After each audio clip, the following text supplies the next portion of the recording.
नमस्कार दोस्तों, the exam hacker channel में आपका स्वागत है।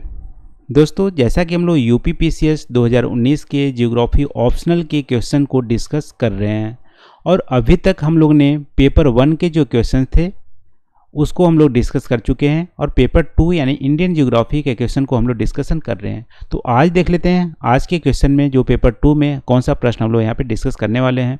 तो आज का प्रश्न दोस्तों, explain the geopolitical importance of the Indian ocean in regional piece and security. प्रादेशिक शांति एवं सुरक्षा में हिंद महासागर के भू राजनीतिक मुद्दों के महत्व पर प्रकाश डालना है। तो यहाँ पे आप कीवर्ड आप देख रहे होंगे कि हिंद महासागर के भू राजनीतिक मुद्दों के इम्पोर्टेंस की बात कर रहा है और ये इम्पोर्टेंस प्रादेशिक शांति एवं सुरक्षा में क्या योगदान देंगे, कैसे रिलेट करेंगे, उस पर प्रकाश डालना है यहाँ पे। तो दोस्तों, प्रादेशिक शांति एवं सुरक्षा की बात करें तो यहाँ पे इंडियन ओशियन की जो कंट्रीज हैं वो आप देखोगे हाईली इनस्टेबल हैं और यहाँ पे बहुत सारे कंट्रीज जो हैं वो अंडर डेवलप्ड हैं या डेवलपिंग है। सिर्फ सिंगापुर और ऑस्ट्रेलिया क्या है, एक डेवलप्ड कंट्री है इंडियन ओशियन में, अदरवाइज सारे डेवलपिंग और अंडर डेवलप्ड कंट्री है। तो उनकी प्रादेशिक शांति वहाँ पे देखो, पहली बात इनस्टेबिलिटी है और वहाँ पे डेवलपिंग हो रही है, अंडर डेवलपिंग हो रही है, तो उसके लिए क्या है, प्रादेशिक शांति एवं सुरक्षा बहुत ही ज़्यादा महत्वपूर्ण होता है।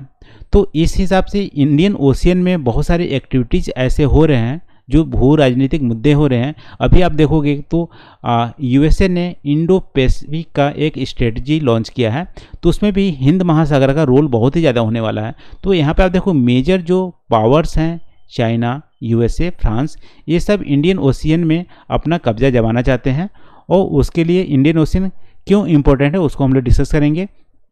और जो राजनीतिक मुद्दे चल रहे हैं वो प्रादेशिक शांति और सुरक्षा में कैसे महत्वपूर्ण है या उस पर प्रकाश ही डालना है। तो देख लेते दोस्तों, इस क्वेश्चन में आप जैसे इंट्रोडक्शन पार्ट में इंडियन ओशियन के बारे में थोड़ा डिटेल आप दोगे। तो इंडियन ओशियन दोस्तों थर्ड लार्जेस्ट ओशियन है आफ्टर पैसिफिक और अटलांटिक ओशियन। तो यदि इंडियन ओशियन की बाउंड्रीज की बात करें तो आप एक यहाँ पे इमेज की सहायता से आप दर्शा सकते हैं। तो यह है इंडियन ओशियन। इंडियन ओशियन यहाँ पे आप देखोगे तो रेड सी से लेकर मलक्का स्ट्रेट तक आपको देखने को मिलेगा नॉर्दर्न पार्ट में। फिर वेस्टर्न पार्ट में रेड सी से केप आगुलहास जो साउथ अफ्रीका का पार्ट है यहाँ पे वेस्टर्न साइड में देखने को मिलेगा। फिर ईस्टर्न साइड में देखोगे तो मलक्का स्टेट यानी सिंगापुर से लेकर आपको ऑस्ट्रेलिया तक ईस्टर्न साइड में ये इंडियन ओशियन की बाउंड्रीज है। और यहाँ पे जो कंट्रीज हैं अफ्रीकन साइड में तो आप देखोगे डेवलपिंग और अंडर डेवलप्ड कंट्री है, नॉर्दर्न साइड में डेवलपिंग कंट्री है और बहुत सारे कंट्रीज में इनस्टेबिलिटी है, पॉलिटिकल इंस्टेबिलिटी है। जैसे मलेशिया में हो गया, श्रीलंका हो गया, पाकिस्तान हो गया, अफगानिस्तान हो गया, ईरान हो गए और यहाँ पे सोमालिया हो गए, इसका पॉलिटिकल इनस्टेबिलिटी है वहाँ पे। और यहाँ पे ईस्टर्न साइड में आप देखोगे तो सारे डेवलपिंग कंट्री हैं एक्सेप्ट सिंगापुर और ऑस्ट्रेलिया। तो इसके चलते क्या होती है कि इन प्रादेशिक जो कंट्रीज़ हैं उनकी सिक्योरिटी और सुरक्षा में, क्योंकि इंडियन ओशियन यहाँ पे बीच में है, तो इंडियन ओशियन क्या महत्वपूर्ण योगदान करता है जियोपॉलिटिकल इश्यूज में, इनके प्रादेशिक सुरक्षा और शांति में, इसी को यहाँ पे मेंशन करने को बोला गया है, आपको प्रकाश डालने को बोला है। तो जैसा कि इंडियन ओशियन सबसे पहले देखेंगे इम्पोर्टेंस क्यों है इंडियन ओशियन का। तो इंडियन ओशियन की इम्पोर्टेंस आप देखोगे तो यहाँ पे 1/3 जो पॉपुलेशन है वर्ल्ड की वो यहाँ पे इंडियन ओशियन की सराउंडिंग में रहती है। तो पहला इंपॉर्टेंस हो गया। दूसरा इंपॉर्टेंस यहाँ पे देखने को मिलता है कि 40% जो वर्ल्ड की क्रूड ऑयल है या पेट्रोलियम है यहाँ पे इंडियन ओशियन में मिलते हैं और 80% ऑफ क्रूड ऑयल या जो नेचुरल गैसेस हैं उनका ट्रांसपोर्टेशन भी इंडियन ओशियन से होता है। और इंडियन ओशियन आप देखो अटलांटिक ओशियन इधर है, पैसिफिक ओशियन इधर है, पैसिफिक और अटलांटिक ओशियन को कनेक्ट करता है इंडियन ओशियन, तो यहाँ पे इंपॉर्टेंस देखने को मिलती है। इसके अलावा आप देखोगे चाइना का 80% जो ट्रेड होता है मैरीन ट्रेड वो इंडियन ओशियन से होता है। और यहाँ पे 3 जो स्टेट हैं, स्टेट ऑफ हरमुज, बल्ब अल मनहब और यहाँ पे स्टेट ऑफ मलक्का, तो तीनों जो स्टेट हैं यहाँ पे 90% यहाँ पे देखोगे पेट्रोलियम और क्रूड ऑयल के इसी स्टेट से होती है, तो यहाँ पे चोक पॉइंट है। इसके अलावा आप देखोगे सोमालिया में पायरेट बहुत ज़्यादा होती है, यहाँ पे पॉलिटिकल इंस्टेबिलिटी है। और इंडोनेशिया यदि मलक्का स्टेट को यहाँ पे बंद कर दे तो यहाँ पे बहुत सारे प्रॉब्लम क्रिएट हो सकते हैं। इसके अलावा सीपेक यहाँ पे चाइना के द्वारा डेवलप किया जा रहा है और इंडियन ओशियन को एक्सेस करने के लिए। तो ये सारे इंपॉर्टेंस बहुत ही ज़्यादा हैं इंडियन ओशियन के। इन सारे के चलते क्या हो रहा है, चाइना एक पोर्ट डेवलप कर रहा है, बहुत ज़्यादा मैसिव इन्वेस्टमेंट कर रहा है और यहाँ पे सराउंडिंग आप देखोगे इंडिया को घेरते हुए यहाँ पे बहुत सारे पोर्ट को डेवलप कर रहा है चाइना।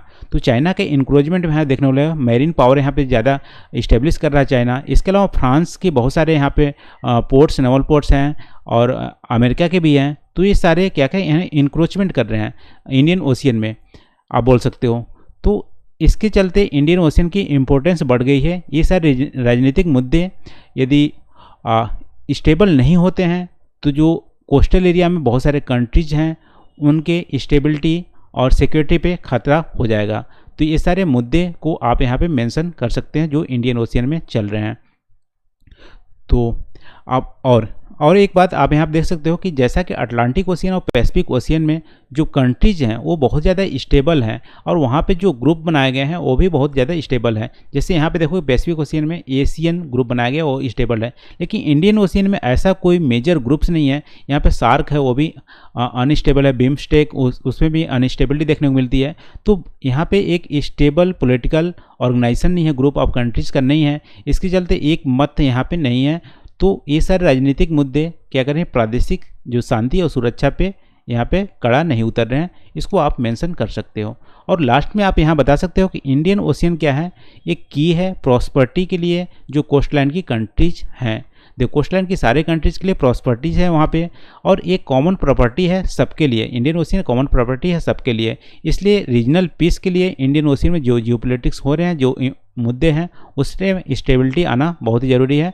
और कोई यहाँ पे फॉरेन यानी कि चाइना जैसे कंट्रीज यहाँ पे ज़्यादा इन्फ्लुएंस न करे, इसलिए सबको का सारे कंट्रीज़ को एक मत होके एक अच्छा सा ग्रुप बनाए और इस पे स्टेबिलिटी लाए इंडियन ओशियन में।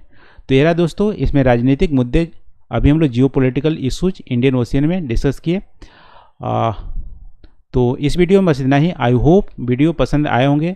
प्लीज़ कमेंट करके आप ज़रूर बताना यदि कुछ पॉइंट इसमें मिस हो गए हों या कुछ पॉइंट आप ऐड करना चाहते हो तो आप कमेंट करके हमें ज़रूर बताना। तो थैंक यू फॉर वॉचिंग, मिलते हैं अगले वीडियो में नए क्वेश्चन के साथ। Thank you.